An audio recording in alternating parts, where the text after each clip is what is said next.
ल है आज चाहिँ दसैँ विशेष जयन्ती मङ्गलकारी भद्रकालीका पालिने दुर्गाजी शिवरात्रि श्वास हुँदा नमस्ते नौदुर्गादेवी भवानीको साथले सबैजना राम्रो त राम्रो होस् है।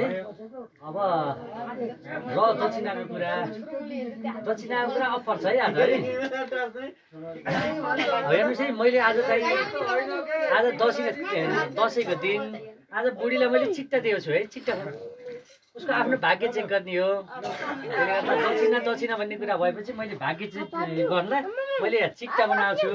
त्यो चिट्टामा पाएको चाहिँ मेरो बुढीले पाउँछिन् है। अब यसमा चाहिँ धेरै छैन हेर्नुहोस् 5 रुपियाँदेखि केही पनि नपर्न नि सक्छ। 5 रुपियाँदेखि 1000सम्म छ। 0 देखि 1000सम्म छ। अब मेरो बुढीको यो लक कस्तो छ भन्ने कुरा अहिले चाहिँ थाहा हुन्छ है। ल निकाल्दा मैले सबै चिट्टा खोलेर देखाउँछु है फेरि है। एउटा चिट्टा छुट नपर्यो ल चिट्टा छु त मेरो भागमा चिट्टामा परेन नि मैले पैसा पाउँछु। परेको चिट्टा पाइयो। सुन्नु न मम्मीले पहिला मेरो भाग्यमा 0 रुपैयाँ परेर मैले पैसा पाउने 0 परे नपाउने म चिट्टै सुत्दिनँ। मलाई दक्षिणा आजै चाहियो भने चाहिँ जति पाइयो पर्छ त्यहीमा त्यही पाइयो।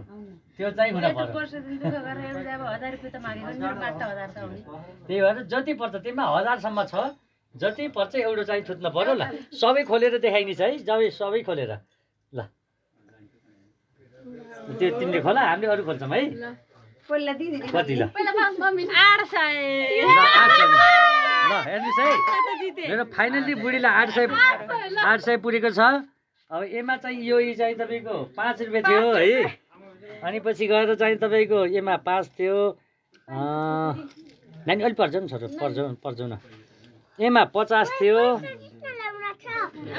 यसमा 20 थियो है। यसमा 1000 थियो है। यसमा 100 त्यसमा 100 रहेछ। यो परेको भए 0 पर्ने मलाई फाइदा हुने। घाटा भयो कम्पनी घाटामा गयो। त्यही पनि मैले चाहिँ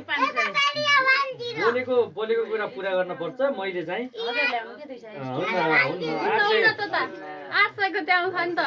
500 को आइसी छ यहाँ एउटा 500 को आइसी कता नानी 500 आइसी त राखेको मैले ठिक छ। 500 आइसी नभए नि होइन